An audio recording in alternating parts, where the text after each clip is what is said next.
Ayong gabi kanatong tanan, mga higala, mga igsuon, at sumainyo nawa ang kapayapaan ng ating Panginoon Diyos at tagapagligtas na nagtayo ng kanyang isa o kaisa-isang simbahan na konsiderado sa 3:15 ng unang Timoteo as the foundation and pillar of truth.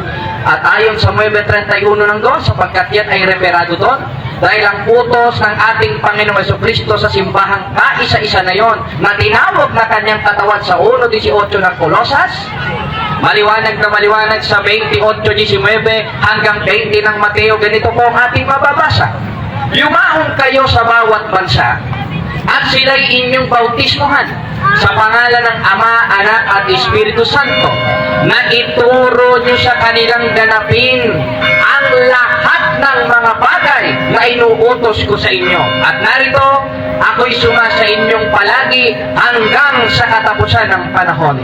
Ibig sabihin, ang utos ng ating Panginoong Jesucristo doon sa tinatawag na katawan at yun ang simbahan, na tinawag sa 3:15 ng unang Timoteo na foundation and pillar of truth, yumaon sa bawat bansa.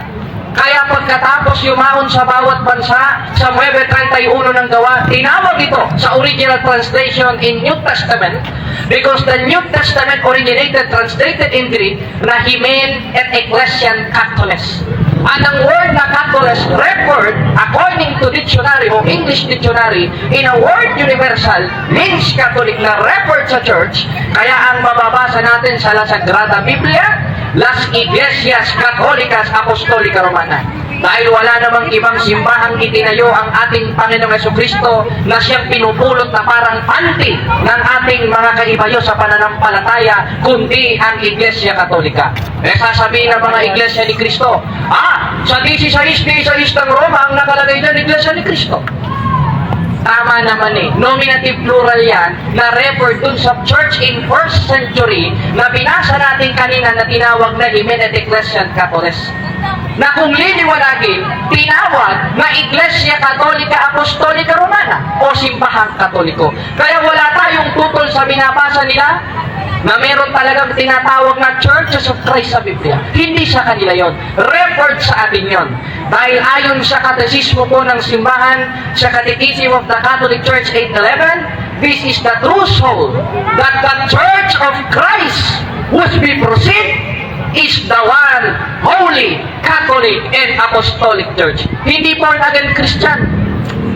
Hindi Baptist Church. Mas lalong hindi Hope Church. Mas lalong hindi Pentecostal. Dahil ang Pentecostal ay isang pangyayari na paglukob sa Espiritu Santo. Hindi sekta na naging speaking of tongue na hindi maintindihan. Kaya, para hindi tayo ma-confuse, bagamat ang Diyos sa 14:33 ng unang Korinto is not the author of confusion, naririto kaming mga Catholic Crusade Ministry.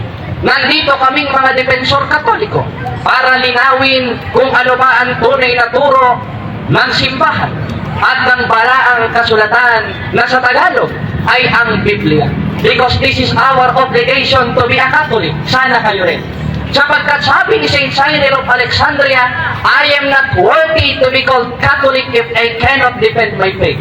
Hindi ako karapat-dapat tawaging Katoliko kung hindi ko kayang ipagtanggol ang pananampalataya ko. Kaya obligado po kaming mga defensor Katoliko na sagutin ang panglalait ng mga born-again Christian sa ating simbahan, paninira ng iba't ibang sekta na itinatag lamang ng tao na never mananahanan ng Diyos at never maigigiba ang kanyang simbahan. Dahil ang pangako ni Kristo sa 16 hangtod sa 18 ng Mateo, kahit ang pintuan, bulwagan ng mga walangyang taga-impyerno ay hindi pananaigan ang kanyang santong simbahan. At isa sa dapat ugaliin doon ay yung pagsunod sa utos ng Diyos. Tumanggap ng 7 sakramento. Nang sa gayon ay maintindihan natin ang programang ito na pinangungunahan ng ating kura paroko na si Father Edgar Consignado. Dahil hindi naman kami kikilos without the authorization of the priest. Hindi naman kami kikilos without the authorization of the church. Because the church have the authority came from Christ. Hindi kaya ng mga born-again Christian na basta nalang mangangaral Hindi naman kayang panindigan ang kanilang ipinupukol sa ating simbahan. Kaya isa po sa dapat natin ugaliin, sinasabi sa 34D sa Isang Isayas, ang magsaliksik sa aklat ng Panginoon. At isa sa manifestasyon ng pagsasaliksik sa aklat ng Panginoon sa 3D sa Isang Ikalawang Timoteo, yung mga banal na kasulatan na kinasihan ng Diyos ay mapapakinabangan hindi lang sa pagtuturo, kaya ng ginagawa ng ating mga parit katesista, pagsansala, kundi rin sa pagsaway. Kaya ang ginagawa namin, sinasaway namin sila.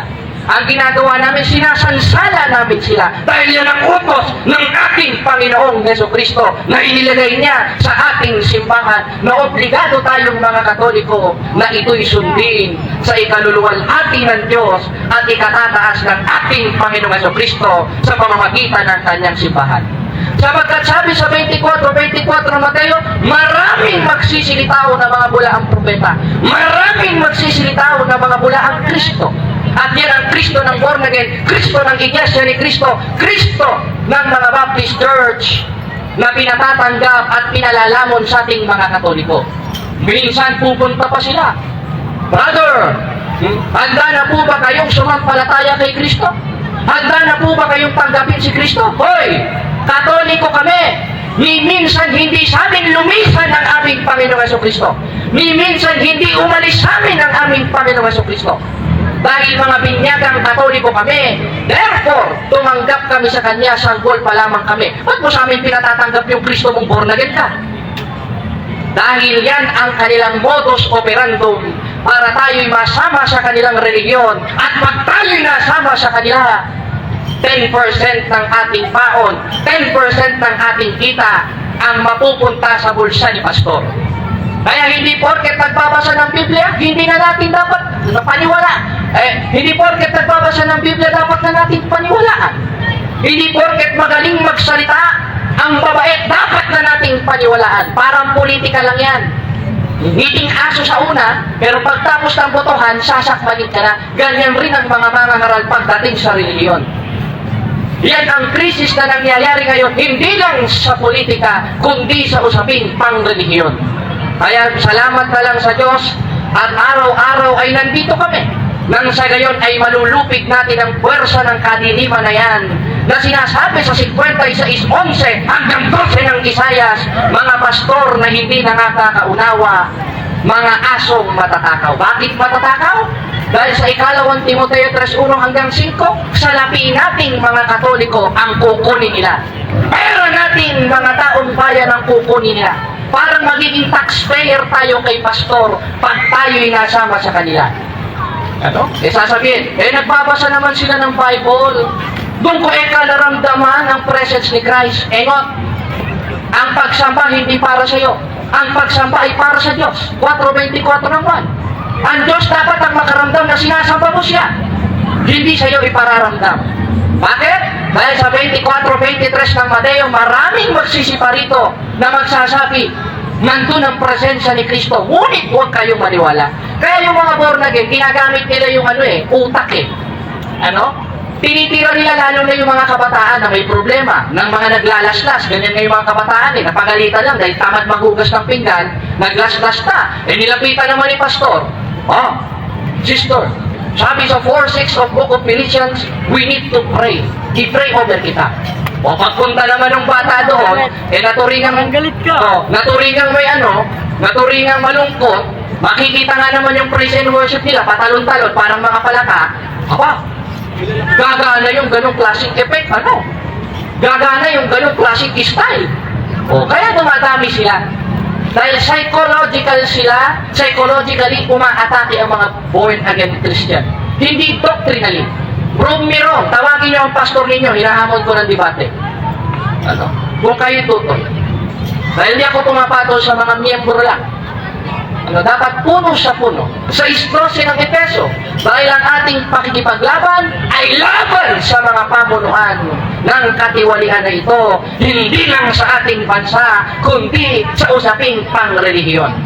Kaya nandito kami because this is our obligation and devotion to our Lord Jesus Christ, who founded is only singular in one church, referred to a churches of Christ according to the Bible and according to 9:31 of Book of Acts. That is the one Holy Catholic and Apostolic Church o Simbahang Katoliko. Kaya hindi kami, mapapauna na namin, nandito kami hindi para magpakyo. Hindi kami naparito para magpait-paitan, magbanal-banalan. Kung ano ang ugali namin, yun ang ipapakita namin. Dahil ang ipabandera namin, hindi ang aming sarili, kundi ang aral ng ating Panginoong Jesucristo at pagsaway ng may kabagsikan sa mga maling turo ng mga born again na yan upang tayo ay hindi nila ma-modus operandum. At yan lamang ay introduction, short minute introduction. Ang